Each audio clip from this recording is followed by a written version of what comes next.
All right, so this picture here is a picture that's taken in 2012 of Gaza City during the height of bombing from Israel. And so I put this picture up here because it is this picture that started the snowball that ended in the company I'm about to tell you about. So keep this in the back of your mind for a moment.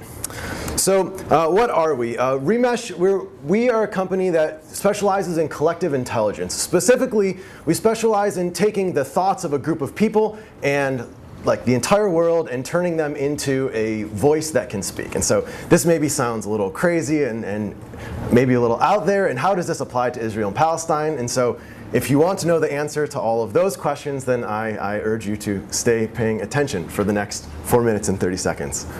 So I want to start with defining a conversation because I see it as the most important thing relevant to what I've discussed. And so let's define it like this. A conversation is a person talking with a person about a topic. It's simple, right? If I were to talk with Aaron, I would say, hey Aaron, what's up? And he would say something back. And in this way, we exchange thoughts, we exchange ideas, and we can accomplish things.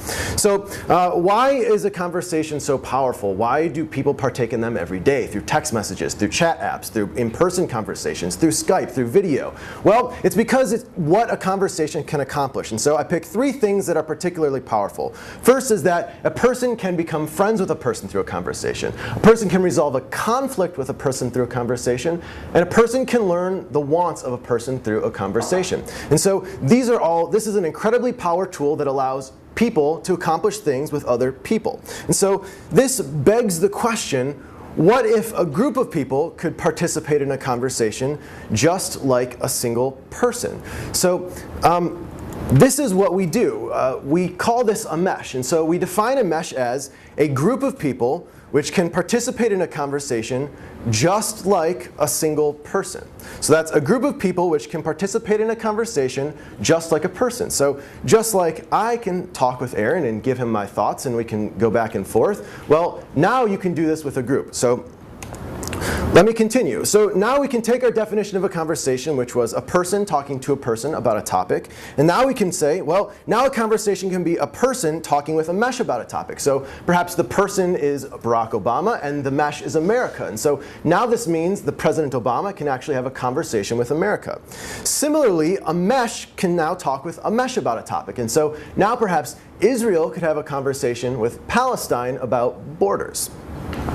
So why would we want to have conversations with groups at all? Well, the reasoning becomes exactly the same as why we have conversations with people. And that's because, well, now a person can become friends with a mesh. So say Barack Obama could become friends with the United States. Or a mesh could resolve a conflict with a mesh. So perhaps Israel could actually resolve a conflict with Palestine through the means of a conversation enabled by reMesh.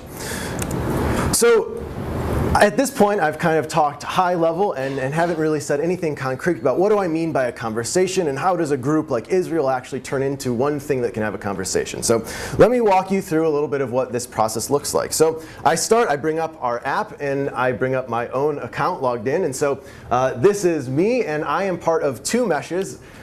Flash Starts, which is this group of people here, and Earth, which is everybody else. And so I can speak as myself, I can speak as Flash Starts, or I can speak as Earth. So if I choose to speak as Earth, then I see that I am in one conversation, and that conversation with is one Charlie Stack over here. And so basically there's an amount of time for the particular group to come up with the response that they're going to speak. And so in this case, there's a lot of time, 56 minutes. So it's our turn to say something to Charlie. And so me, as a member of Flash Starts, I get to say something. So I say, what's on your mind, Charles? And say a bunch of you other people would give your input. It would look exactly the same way. We then go to this point of the process where after I've spoken what I would like to say, I'm given 2 possible other things to say within the conversation. So in this case, I saw my own and I see someone saying, can we invest in potato salad? So by looking at these comparisons, we actually take the math that they look at when you collide particles in a particle accelerator and apply that math to back out the collective intelligence intelligence or the collective thinking with regard to this response,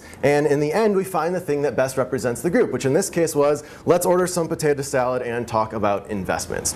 So this is how the process works. Now, what is our product? Our product is a conversation. It's the ability to talk back and forth. And so what does a pricing of a conversation like this look like? So this is how we do it. We define a conversation by being with P people for H hours. And so we set our price like this, which is simple. A private conversation is where you control the people who join the conversation, you have access to the data, and you really can control all the parameters around it. A public conversation is an open conversation. You don't control who or what or when is part of it, but if you're talking with a mesh, then you can at least curate to that mesh. And so to give you an example of pricing, this puts a private conversation between Charles and Flash Starts for an hour at about $2. It puts a private conversation between the president of a university and all of the students for an hour at somewhere around $100. And so with this pricing, it ends up putting our average deal contract with a university or a company or some larger player at somewhere around $10,000 a year. And so with this, we can identify about 5 main market segments that we think that this conversation could add value to. And so the first one is education. So to give you an example, a university president could become friends with their students through a conversation. In politics, a politician could learn the needs of their constituents through conversation. In second screen, which is interacting with the TV, a media network could become friends with its viewers. It can engage with its viewers. Or in market research, a company can learn what customers want to buy, which is really the important one. So as we move forward, we start here by really focusing on education. Not because it's the biggest market opportunity, but it's because it's the opportunity that we have the direct access into. And so as we go into education and build out our conversation product for them, we've begun beta testing in these other markets so that as we go into our second year, we can begin expanding into these markets as well. So with that, I'd like to conclude by saying, so we've developed this thing that we think has real value in market research, in education, but where our true passion is that we think we can actually have a viable solution to peace in the Middle East. So if you're interested in investing something that can both earn money and really be an innovative product in a new market and also be a viable solution to peace in the Middle East, then I'd like to talk more. So thank you.